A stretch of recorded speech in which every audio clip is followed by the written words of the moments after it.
Um grande homem demonstra sua grandeza, disse Carlyle, pela forma com que ele trata homens de menor importância. Bob Hoover, um famoso piloto de testes e de shows aéreos, estava retornando ao seu lar em Los Angeles após um show aéreo em San Diego.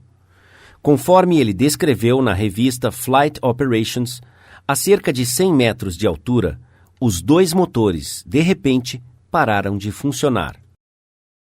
Através da destreza de suas manobras, ele conseguiu pousar o avião, que ficou bastante danificado, apesar de ninguém se machucar. O primeiro ato de Hoover após o pouso de emergência foi inspecionar o combustível da aeronave. Conforme ele havia suspeitado, o avião de hélice da Segunda Guerra Mundial que ele havia pilotado havia sido abastecido com combustível de avião, ao invés de gasolina.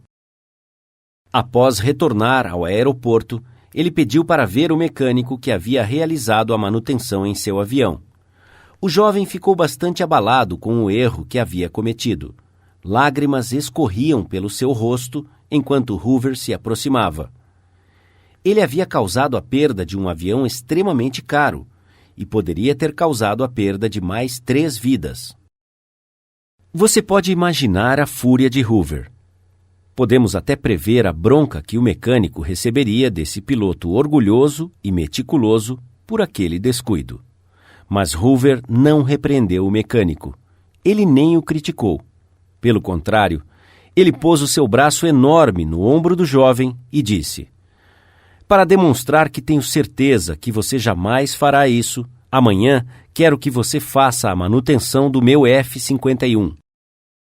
Geralmente, os pais são tentados a criticar os seus filhos. Você esperava que eu dissesse, não faça isso, mas não o farei. Eu vou simplesmente dizer. Antes de criticá-los, leia um dos clássicos do jornalismo americano, Father Forgets, O Pai Perdoa. Originalmente, ele apareceu como um editorial no jornal People's Home Journal. Estamos reimprimindo-o aqui, com a permissão do autor, conforme resumido no Reader's Digest. Father Forgets é um daqueles artigos que, elaborados em um momento de profunda sinceridade, toca muitos dos leitores de tal forma que se tornará uma cópia favorita, que será impressa vez após vez e se tornará perene.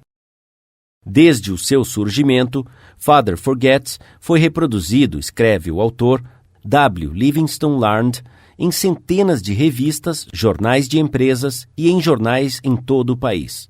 Foi reimpresso quase que extensivamente em diversos idiomas estrangeiros. Eu, pessoalmente, dei permissão a milhares de pessoas que queriam ler o texto em escolas, igrejas e plataformas montadas para palestras. Já apareceu no ar em inúmeras ocasiões e programas. Curiosamente, periódicos universitários já o usaram, e revistas do ensino médio. Às vezes, as peças parecem se encaixar misteriosamente. Estas certamente encaixaram. O pai esquece. W. Livingston Larned. Escute, filho. Eu estou dizendo isto enquanto você dorme, debruçado com a sua mãozinha debaixo do seu rosto e os cachinhos dourados, molhados de suor e grudados em sua testa.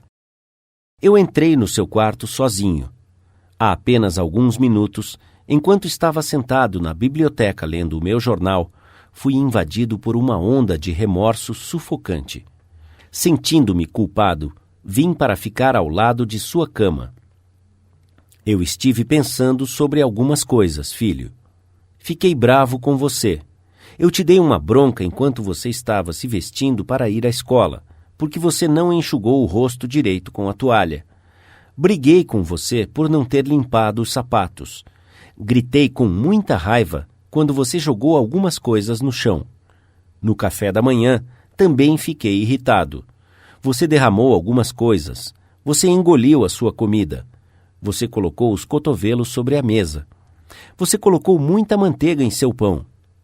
E quando você saiu para brincar e eu para pegar o meu trem, você virou para mim e acenou e disse, "Tchau, papai." E eu fechei a cara e respondi, Endireite as suas costas. Depois, tudo recomeçou no final da tarde. Enquanto eu subia a rua, vi você ajoelhado brincando com bolinhas de gude. Havia buracos em suas meias. Eu te humilhei na frente dos seus amiguinhos e te fiz entrar em casa antes de mim. Meias são caras, e se você tivesse que comprá-las, você seria mais cuidadoso. Imagine isso, filho, vindo de um pai. Você se lembra, mais tarde, quando eu estava lendo na biblioteca, como você entrou timidamente, com um olhar de mágoa em seus olhos? Quando olhei por cima do meu jornal, incomodado com a interrupção, você hesitou à porta. O que você quer? Perguntei irritado.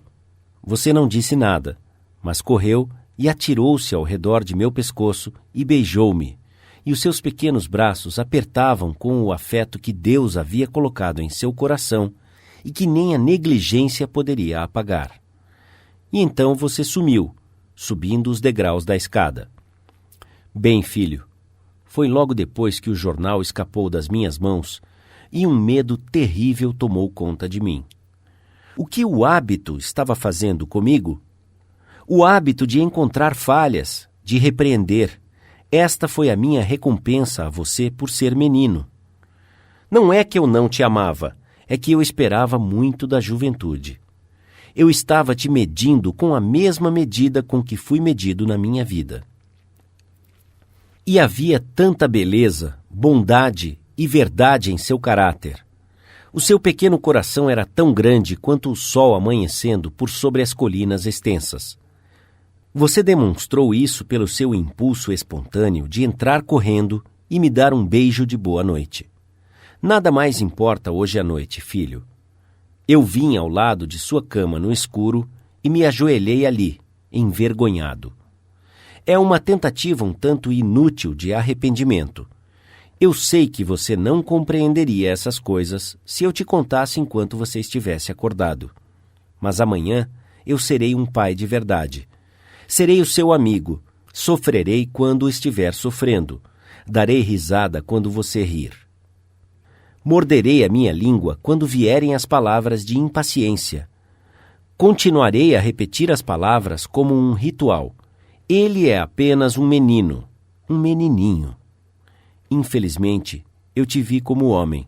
Mas, filho, agora, quando te vejo debruçado e cansado em seu berço, eu entendo que você ainda é um bebê.